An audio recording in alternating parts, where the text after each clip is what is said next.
దొంగ, తానే పోలీసు, తానే పబ్లిక్ ప్రాసిక్యూటరు,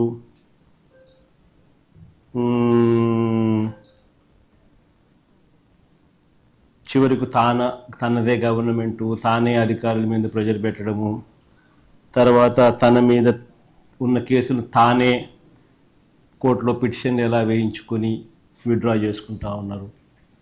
ఇది బెయిల్ వయలేషన్స్ కాదా అన్న కాడికి అన్న వివరాలతో చివరిగా ఫైనల్గా కంక్లూజన్స్లోకి పోతాం. సో ఇవి by and large agenda items. సుదీర్ఘంగానే ఉంటుంది, బట్ ప్రతి అంశం కూడా రాష్ట్ర ప్రజలకు తెలియాల్సిన అవసరం ఉన్న అంశాలే. నాణ్యానికి ఇటువైపున్న వర్షను ప్రజలందరికీ కూడా తెలుసుకోవాల్సిన అంశాలు. సో మొట్టమొదటిగా రైతుల సమస్యల దగ్గర నుంచి మొదలు పెడదాం. నిజంగా ఈరోజు రాష్ట్రంలో వ్యవసాయం ఎలా ఉంది, రైతుల పరిస్థితి ఎలా ఉంది అన్నది నిజంగా చూస్తే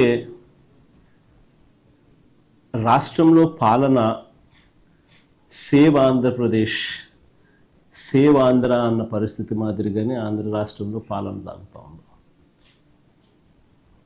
అందరూ కూడా దేశం మొత్తం కూడా హలో ఇండియాస్, మా రాష్ట్రం వైపు ఒకసారి చూడండి అని చెప్పి నిజంగానే ప్రతి ఒక్కరం అనాల్సిన పరిస్థితిలోనే ఈ రాష్ట్రంలో ఈరోజు పాలన సాగుతూ ఉంది.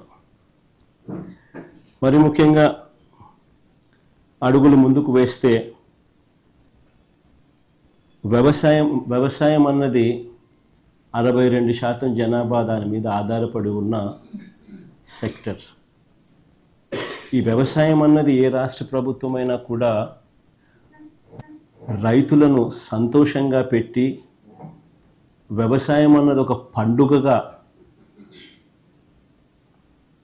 చేస్తేనే, రైతు సంతోషంగా ఉంటేనే రాష్ట్రం సంతోషంగా ఉంటుంది. రైతు కూలీ సంతోషంగా లేకపోతే రాష్ట్రం ఎప్పుడూ కూడా ఎదగదు, వెనకడుగు వేయాల్సింది.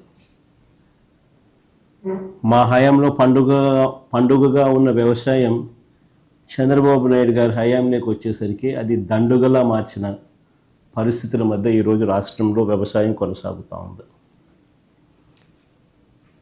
మొన్న ఈ మధ్యకాలంలోనే మనమంతా కూడా మోంతా తుఫాను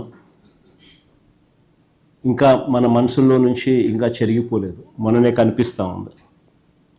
అసలు ఆ మోంతా తుఫాను వచ్చినప్పుడు మీ అందరికీ కూడా అవగాహన ఉండే